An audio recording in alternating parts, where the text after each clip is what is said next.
Praise the lord. ప్రభువైన యేసుక్రీస్తు నామమున మీ అందరికీ శుభములు, వందనాలు తెలియజేస్తా ఉన్నాను. దేవుని మహాకృపను బట్టి మరొక రోజులో ప్రభు మనల్ని ప్రవేశపెట్టినాడు. దేవుని కృప వల్ల, మీ అందరి ప్రార్థన వల్ల కూడికలు ముగించుకొని మళ్ళీ హైదరాబాద్కి రావడం జరిగింది.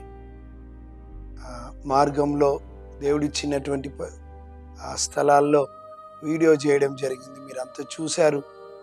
మీ అందరిని బట్టి కూడా ప్రభుకి వందనాలు తెలియజేస్తూ ఉన్నాను. నిజంగా ప్రభు సృష్టిలో ఉన్నటువంటి ఎన్నో వాటి గురించి మనతో మాట్లాడినాడు.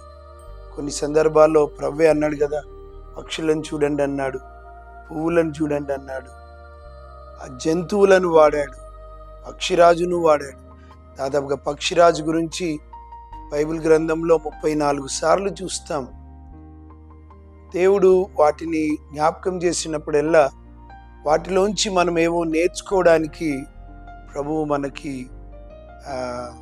ఒక పాఠాన్ని ఇస్తున్నాడన్న సంగతిని గుర్తు చేసుకోవాలి. ఉదాహరణకి చీమలు, సో మరి చీమల దగ్గరికి వెళ్ళు అన్నాడు. వాటిని చూసి, వాటి నడతను చూసి బుద్ధి తెచ్చుకో, జ్ఞానం తెచ్చుకో అన్నాడు కదా, మనం చూస్తాం. సో గనుక వీటన్నిటిలోంచి కూడా మనం ఎన్నో సంగతులు నేర్చుకోవచ్చు. ఈరోజు పక్షిరాజు గురించి ఒక విషయాన్ని నేను చెప్తాను. పక్షిరాజు పక్షులన్నిటిలో ఒక బలమైన పక్షి. పక్షిరాజు వలె విశ్వాసులు పైకి ఆత్మీయ జీవితంలో ఎదగాలని ప్రభువు కోరుకుంటా ఉన్నాడు. ఆ పక్షిరాజులోంచి కూడా దాని జీవితము, వాటి నుంచి మనం ఎన్నో సత్యాలను నేర్చుకొని ఆత్మీయంగా మనం బలపడవచ్చు ప్రియులారా. అండ్ ఈ కొన్ని వీలైతే ప్రతిరోజు పక్షిరాజు గురించి, తర్వాత వేరే జంతువులు లేదా పువ్వులు, వాటి నుంచి కూడా మనం నేర్చుకుంటూ పోదాం. నాకు ఈ పక్షిరాజు గురించి చాలా ఎన్నో విషయాలు ఉన్నాయి.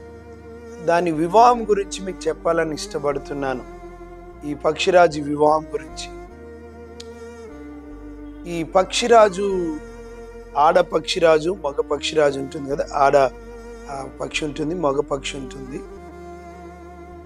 ఈ మగ పక్షి ఆడపక్షి కొరకు వివాహం కొరకు ప్రపోజ్ చేస్తుందంట. అంటే నేను నీతో జీవితం గడపాలనుకుంటున్నాను అని ఈ ఆడపక్షి దగ్గరికి వెళ్ళి ఇది దాని ప్రేమను వ్యక్తపరిచినప్పుడు ఆ ఆడపక్షి అంత సులువుగా ఒప్పుకోదంట ప్రియులారా, అంత సులువుగా ఒప్పుకోదంట.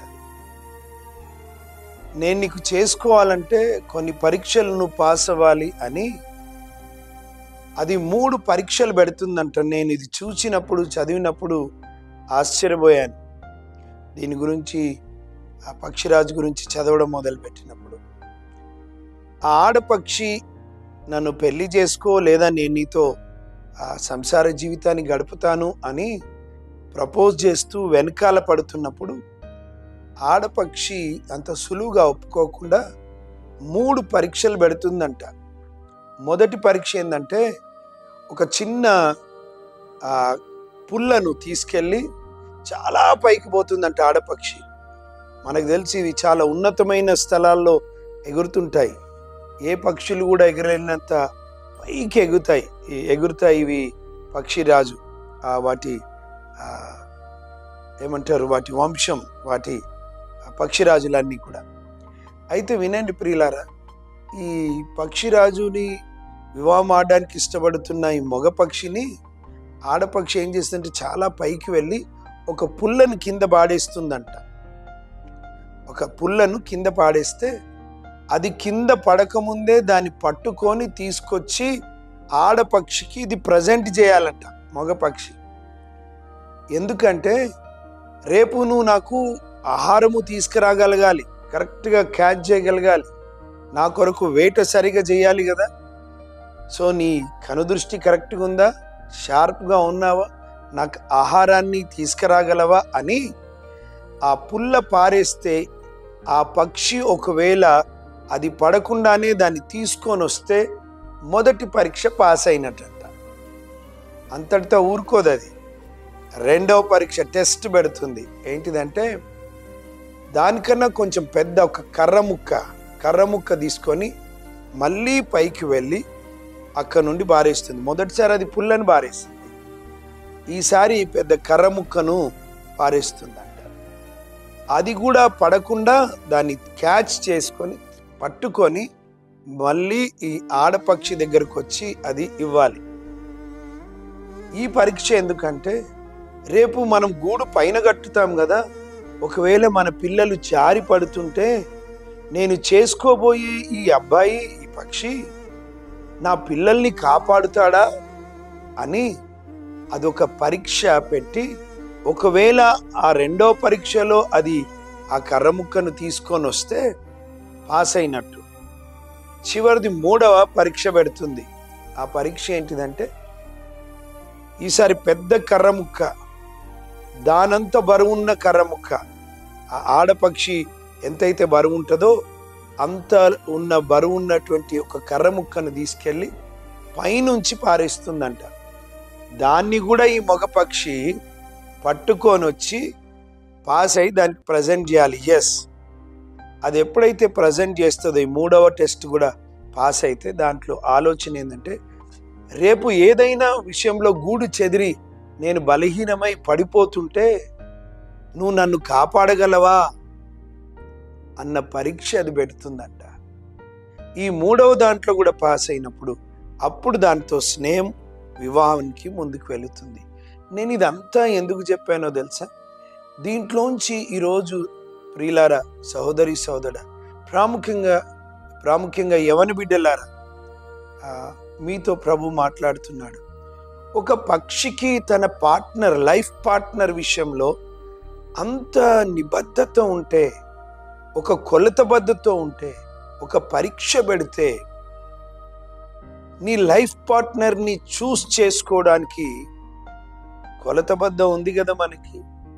చాలామంది ఈ రోజులలో ఎంతోమంది అమ్మాయిలు, అబ్బాయిలు అవిశ్వాసులతో స్నేహం చేసి అవిశ్వాసులకి వివాహం చేసుకుంటూ దేవునికే దూరమైపోయినటువంటి పరిస్థితులు ఎన్నో చూసాము, చూస్తున్నాము కూడా. ఎంత ప్రమాదంలో ఉన్నారు కదా మన యవన బిడ్డలు. యవన ప్రియ సహోదరి సహోదరుడా, ఈరోజు నీ లైఫ్ పార్ట్నర్గా ఎవరినైతే చేసుకోవాలని ఇష్టపడుతున్నావో నీకు కూడా కొలతబద్దు ఉండాలి. సహోదరుడా, సహోదరి, మొట్టమొదటిది ఆ వ్యక్తి విశ్వాసి అయి ఉండాలి. Praise the Lord. రెండవది ఆ వ్యక్తి దేవునిలో ఎదుగుతూ ఉండాలి, ఎదుగుతూ ఉన్న వ్యక్తి అయి ఉండాలి. మూడవది మంచి సాక్ష్యం కలిగిన వ్యక్తి అయి ఉండాలి. ఈ మూడిట్లో కరెక్ట్గా ఉన్నప్పుడే ఆ వ్యక్తి నిన్ను సరిగా చూసుకోగలడు. కులమును చూసో, లేకపోతే డబ్బుని చూసో, హ్యాండ్సమ్గా ఉన్నాడనో, అందంగా ఉన్నదనో, కట్నం ఇస్తున్నారనో అన్న వాటి మీద మనసు పెట్టద్దు సుమా. ఈ వ్యక్తి దేవుని రక్షించబడి దేవుని ప్రేమిస్తున్న వ్యక్త, సంఘ క్రమంలో ఎదుగుతున్న వ్యక్త, విశ్వాస జీవితంలో ఎదుగుతున్న వ్యక్త, అంతేకాదు మంచి సాక్షి జీవితాన్ని గడుపుతున్న వ్యక్త అన్న పరీక్షలు యవనుడా, యవనస్తురాలా, ఇది నీకుండాలి. అందుకే బైబిల్ ఏమంటుంది? మీరు అవిశ్వాసులతో జోడుగా ఉండకుడి, నీతికి దుర్నీతికి ఏమి సాంగత్యము, వెలుగునకు చీకటికి ఏమి పొత్తు, క్రీస్తునకు బెలియాలతో ఏమి సంబంధము, అవిశ్వాసికి విశ్వాసికి పాలెక్కడిది. తమ్ముడు, చెల్లి, ఇదివరకే ఒకవేళ నువ్వు కొన్ని అడుగులు తప్పుడుగా ముందుకు వేస్తే ప్రభు నీతో మాట్లాడుతున్నాడు. ఆగు, పాస్గా అక్కడే ఆలోచించు, ప్రభు కృపను వేడుకో, ప్రభు వైపు మళ్ళాలని ప్రభు నామంన చేతులు జోడించి అడుగుతున్నాను. ఇంకా నీ జీవితం ముందుకు వెళ్ళి పాడు కాకముందే, పతనం కాకముందే ప్లీజ్ ప్రభు వైపు మళ్ళు, ఆయన వాక్యం వైపు మళ్ళు. Praise the lord. ఒక పక్షికి తన లైఫ్ పార్ట్నర్ విషయంలో అంత తీవ్రత ఉంటే, యేసయ్య తన స్వరక్తం ఇచ్చి సంపాదించుకున్నాడు కదా, నువ్వు ఆయన సొత్తు, ఆయన బిడ్డవు. నీ వివాహము దేవుని దృష్టిలో ఘనమైనదిగా ఉండాలని కోరుతున్నాడు కదా. అటువంటి అప్పుడు నువ్వు చాలా జాగ్రత్తగా ఉండాలి. లోకస్తుల్లాగా నువ్వు ప్రవర్తించడానికి వీల్లేదు, కానీ ప్రభు బిడ్డలాగా ఉండాలని ప్రభు నిన్ను కోరుతున్నాడు. ఇంకొక మాట చెప్పనియండి, నీ లైఫ్ పార్ట్నర్ని నువ్వు బస్ స్టాండ్లో కాదు, కాలేజ్ క్యాంపులలో కాదు, హోటల్లో కాదు, రోడ్డు మీద కాదు, నీ లైఫ్ పార్ట్నర్ని ప్రార్థనా గదిలో ఎన్నుకోగలగాలి నువ్వు తమ్ముడు చెల్లి. దేవుని చిత్తము నీ జీవితంలో జరగాలి, దేవుని సంకల్పం నీ జీవితంలో జరగాలి. నువ్వు దేవుని కొరకు వివాహమైన తర్వాత కూడా తమ్ముడు చెల్లి ప్రభు కొరకు బ్రతకాలి, ప్రభుకు మహిమ తీసుకురావాలంటే ఈ పక్షిరాజుకున్నటువంటి కొలత బద్ద నీకు ఉండకూడదా? ప్రేమైన తల్లిదండ్రులారా, ఇది మనకు కూడా ప్రభు మాట్లాడుతున్నాడు. మన పిల్లలకి వివాహం చేయడానికి వచ్చినప్పుడు మన కొలత బద్ద దేవుడు, వాక్యము, సంఘము సాక్ష్యమై ఉండాలి, సాక్ష్యమై ఉండాలి. ఈరోజు తమ్ముడు చెల్లి ఎంతోమందిని ఇదివరకే పోగొట్టుకున్నాము, కొంతమంది పోగొట్టుకునేబడే స్థితిలో ఉన్నారు. ఈరోజు ప్రభు నీతో మాట్లాడుతున్నాడు. బైబిల్ సెలవిస్తుంది కదా, అన్యులతో నువ్వు ఇయ్యమొందకూడదని. ఈరోజు తమ్ముడి చెల్లి నీ స్నేహం ఎవరిని నీ లైఫ్ పార్ట్నర్గా చూస్ చేసుకుంటున్నావు? రోడ్డు మీద కాదు చెల్లి, కాలేజ్ క్యాంపస్లో కాదు, ఎవరో నీకు లైన్ ఇస్తున్నారని కాదు తమ్ముడు చెల్లి, ప్రార్థనాపూర్వకంగా. ఎందుకో తెలుసా? అది లైఫ్ లాంగ్ నిర్ణయం కదా, మార్చుకోలేనిది కదా అది. ఎంత జాగ్రత్తగా ఉండాలి. నా అనుభవంలో ఎంతో మందిని చూశాను, ఈరోజు ఎంతగానో సతమతం అవుతున్నారు, దేవుని నుండి దూరం అయిపోయినటువంటి వారు ఉన్నారు. ప్రేమైన తమ్ముడు చెల్లి, ప్రభువు నామమున కోరుతున్నాను, ఒక పక్షిరాజుకున్న తీవ్రత నీకు ఉండాలి కదా.